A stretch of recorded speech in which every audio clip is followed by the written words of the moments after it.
We're driving an M3 Competition M Xdrive. That is BMW's tolling sedan. That's too long of a name. I'm just gonna call it M-Dog. M-Dog is new for 2025. Why am I doing air quotes? We will explain. Here's how much the M3 costs. This thing is so sporty. I think a lot of the heavy lifting is being done with the carbon package. It includes a bunch of carbon fiber trim and these carbon fiber bucket seats. When you see these seats, you know you're about to haul. Adding to the sporty vibes, this steering wheel, this is one of the updates for 2025. We've got a flat bottom, the little red center indicator, and we also have $500 worth of Alcantara just to make it a little bit more tactily pleasing. So a true performance vibe in here, but it does get to the crux of this video. Is this just a race car, or could you like put a family in it? I'm actually really impressed by the interior usability. In the door, we have a really deep cup holder that will hold your bottle securely in place. It really looks like it was designed to hold things still while you haul. And true enough, your bottle didn't move an inch. Cup holders over here with a little flip down cover. If you have bottles in place, move those out of the way to get your phone under the wireless phone charger. A little bit of center console space, a USB-C port in case you need to charge something. But coming back to the real star of the interior, these seats. Plenty of upper body lateral support, lower body lateral support so your legs aren't flopping around. I spent a lot of time driving on track in my younger years, and having that full body lateral support, not only does it keep you in place when you're cornering, but it also makes you feel one with the vehicle. You can kind of feel what the car is doing better. It enhances the engagement and control you have as a driver. These optional seats do not have adjustable lumbar support, but I found the static lumbar support just adequate enough that, yeah, I can commute just fine. If you're just using your car as a daily commuter, the seats always remind you of the intent. Oh yeah, I'm driving something serious, which is cool. The seat serves me well as a passenger. When I get in the driver's seat, that part in the middle interferes with my use of the pedals, and getting out of this thing, because I have my seat so far forward, I'm short, I feel like the car is giving birth to me every time I get out. It's a sweetie!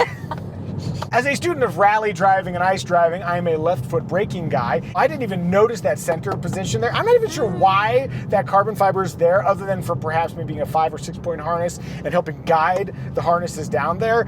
A little more suggestive than I would have hoped. I know, I'm just not used to all that bulk down there. I am, so it didn't even register for me. Seated behind my ideal front seat position, there is an incredible amount of rear space. I even fit in that middle position, though the center hump is high enough that I definitely have to put a foot on either side. Kiddo, what about you? How do you find that middle position? Like you said, I have to put my legs on either side, but it is better for me. Better than the outside position? Yeah. With slightly longer legs, Kiddo would fit more comfortably in the outboard position. What is it like climbing in and out of this car? It's really easy because the car is really low. Adding to the M3's functionality is a weirdly large trunk, 16.9 cubic feet, which is a generous size for what is technically a compact sedan. Yes, it is a compact sedan. Ask the EPA. Making the cargo area even more functional, we've got a 40-20-40 split. And when you have the seats folded, the pass-through is really wide and fairly flat. What about the latch situation? There are 3 top tethers and 2 sets of lower anchors. The lower anchors are covered with a plastic cover that easily moves out of the way, and unlike some other sporting vehicles, the seat back there is fairly flat, so easy to install our booster. I also know that a rear-facing car seat would fit back there. As for safety, the IIHS has not rated the BMW M3, but the NHTSA has rated it 5 stars overall. Full suite of active driver assist technology plus 6 airbags family. What do we think? Is the BMW M3 family friendly? This is a huge surprise to me, but yes, it is rich family friendly. Rear window test. All the way down, woo! Armrest test. Driving in a comfortable 8 and 4.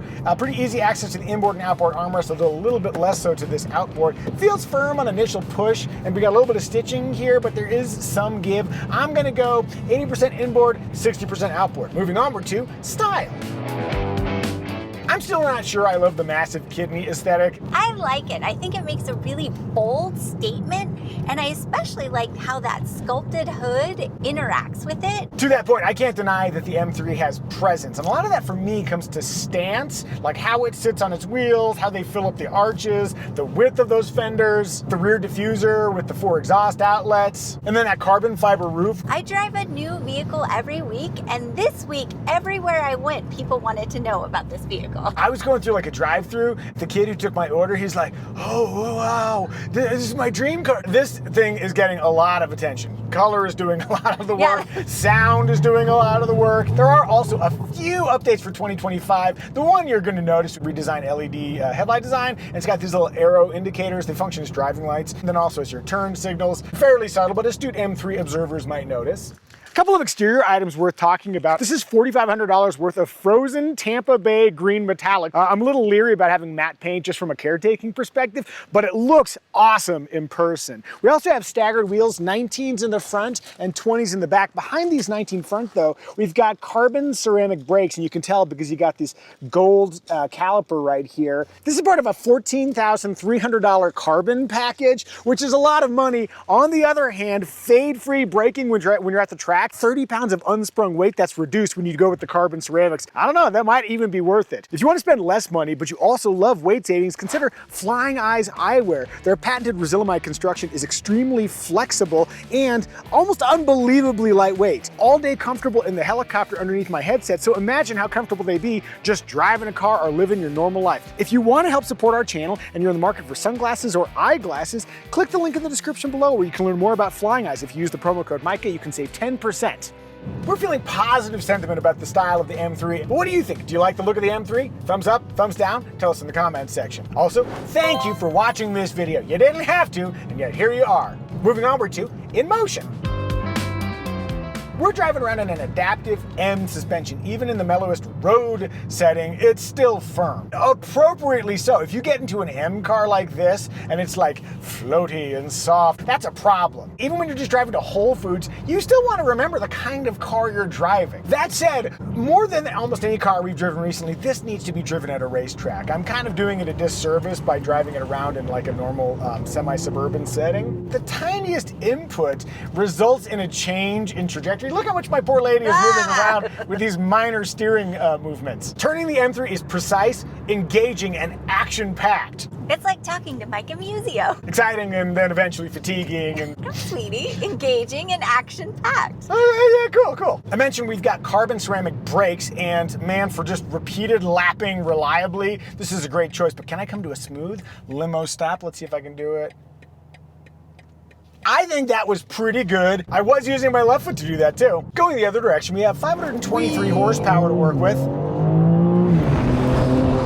Wet conditions today, which makes me really happy that we've got all-wheel drive. Actually, it's funny, in the gauge cluster it says four-wheel drive. There's like a sportier version of four-wheel drive that's more rear biased, even though it's always rear biased. And then if you turn off stability control, you can go to a pure rear drive setup, which is really the I'm going to drift this car version. In back, we have an M Sports differential managing traction. The base M3 comes with a 6-speed manual, but we got this 8-speed automatic. You can always put it into manual mode. Downshifts are forward, as is the proper sporting choice. You can kind of change the vibe of those shifts.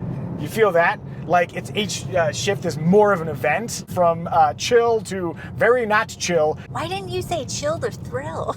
What a missed opportunity. I'm glad you were here to fix that. If you'd rather keep your hands on the wheel instead of using this drive selector, you can use these paddle shifters. A, they're carbon fiber, they look cool. B, they've got a little bit of color coming through, that little pop of red. C, they've got a wonderful tactile quality, and then they turn with the wheel, so you never have to move your hands from that 9 and 3 position. I do love a manual transmission, but you can have a lot of driver engagement with the auto setup. And then for quickly pulling up the drive modes that you prefer, there are these customizable M modes, and you can really dial in exactly how you want your vehicle to operate in each of those modes. We're in a windy abandoned section, so I'm going to go slightly quick for just a second here. This thing is so incredibly capable. I'm not anywhere near its limits, and I'm already going probably as fast as is reasonable. Again, this is the kind of car that really demands you take it to a racetrack. Though even off a racetrack and below its limits, it's still very exciting and engaging to drive. I'm enjoying myself. That's what I think about driving the BMW M3. What does Sweetie think? Evie's driving. Okay, the tone of this one is going to be a little bit different because I know you are not comfortable driving this thing. It's so obviously meant for somebody who knows what they're doing, and I do not. Let's focus on the positive. How did you find like maneuvering this thing, let's say in parking lots? It is a small vehicle, so that's helpful. I really appreciate the 360 cam, and it has that visual that shows you how wide your doors are going to open. We also have the optional parking assistant, which will actually drive this thing into and out of parking spots. So there is some technology to help make living with it a little bit easier. How do you find visibility? Visibility is good all around. How do you find steering this thing? The steering is pretty heavy, but it's really responsive. Are you having any fun driving this thing? If this was the manual, I think I'd feel far more intimidated by it, but it is sort of fun to drive, even for me. You can tell by the t-shirt which one of us is the good time fun having. By the way, this shirt started as a stupid joke in a previous video, and then Sweetie had the good idea to make it a real shirt. If you'd like to buy this shirt, there is a link in the description below. You too could be having good time fun having. The one thing you're not making any use of is the power that's available. No thanks. I feel like you demonstrated that thoroughly. Is the power intimidating? I didn't have any scary moments driving this around based on the power. Altering my normal closing question slightly, if I bought an M3, would you occasionally be willing to drive it when required to do so? Sure. That's as good as we're gonna get. I'm getting back in the driver's seat. Moving onward to remarks. We've got a 14.9 screen over here, 12.3-inch digital gauge cluster. Apple CarPlay and Android Auto wireless smartphone connectivity are included standard. Well laid out. The main menu looks great. It's colorful. There's adjustable widgets so you can lay it out exactly how you'd like. I like that there's a spot where you can find everything, and it also is broken down by infotainment and vehicle settings. You can control the screen here, you can use this little knob down here, and then you can also use voice commands. Hello, I am your personal assistant and as such, the ultimate driving machine. That's good advertising. Moving on, one of my favorite features of BMW is that when you look at the Monroney, it tells you that refrigerant is included. Can you name a car where refrigerant is not included? If so, tell us in the comments. Does Spirit make a vehicle? That is very funny. They'll nickel and dime you, but at least the car will come in a fun color. I mentioned a couple times that our tester has the carbon package. In addition to all the carbon fiber and these cool seats, it adds Xdrive Professional. That adds a lap timer, a drift analyzer, which I would love to use, but is not appropriate for where we're driving, 10 levels of traction control, and a track mode, which is full stability and traction control off. Lastly, the carbon package includes the M Drivers package, which just increases the top speed from 155 miles an hour to 180 miles an hour, and then it also adds a one-day performance driving school. $14,300 is a lot of money, but as part of a whole BMW M thing, maybe spring for it. Looking at the thumbnail for this video, we put new in air quotes. Why did we do that? Here are the 2025 updates. New headlights, you got some new wheel designs, minor interior trim changes, new vent controls. The OS for the infotainment system now offers voice commands, and the all-wheel drive version of the BMW M3 that we're driving gets 20 more horsepower. So yeah, it's a little new, but it's not like new. And now let's take a look under the hood in a test inspired by my buddy Brian. Here's how you open the hood on a BMW M3. You cannot check the oil under the hood. It's actually only electronic. But if you do need to add oil, here's where you do it. Here's where you can add washer fluid. And if you're wondering what the M3's horn sounds like, all right, let's take a look at engine choices. The basic M3 has 473 horsepower and a 6-speed manual transmission with rear-wheel drive. The M3 Competition only comes with an 8-speed automatic transmission, but more horsepower. Then there's the M3 Competition M Xdrive sedan we've got. Somehow, all M3 variants return the exact same fuel economy. Sweetie.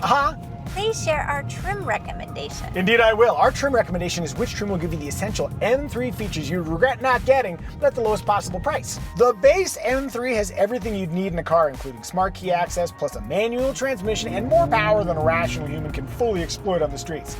That's the one I'd buy, and I'd be sure to take it to a racetrack. If you're ready to buy an M3 of your very own, click the Kelley Blue Book pricing link in the description below to learn what you can get for your trade-in or what you should spend on a BMW M3. If you're thinking about M3 alternatives, you might consider the Audi RS5 Sportback, Cadillac V-Series Blackwing, or the Mercedes AMG C63 SE Performance Sedan. Did we miss any remarks? If so, tell us in the comment section. And now it's our daughter's time to shine. Child, can you tell us what is your favorite feature of the BMW M3? My favorite feature is launch control. Should we demonstrate launch control, you think? Yeah. Could you be any more different than I am? This is the Micah part of the child. We did enjoy a trip to the library earlier, so I guess you are my child. Here's a nice quiet spot. The way we do it, we turn off stability control, put it into manual mode 1, and then we have to have on the most intense transmission setting, hard down on the left pedal, which is the brake, and then flat foot on the right, preparing launch control,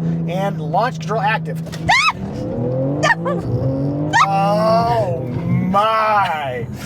On the scale of 1 to 10, how intense was that? You want to leave room at the top? But I don't know, that seemed like a 10 to me. I think there was all the drama too, because it's preparing and it's making all the noise. And when it hits so hard because of that all-wheel drive. Kiddo, how did you like launch control? Yeah. Family, I think we've done a good job reviewing the BMW M3. May I have a 5 and a 5? Whew. And you come get your high five. Bam! And now, please enjoy our AI-generated Synopsis Song. In my M3 we escape the day. Feel the rush, love's on display. Grip the wheel, heart start to sway. All she wants to do is drift away.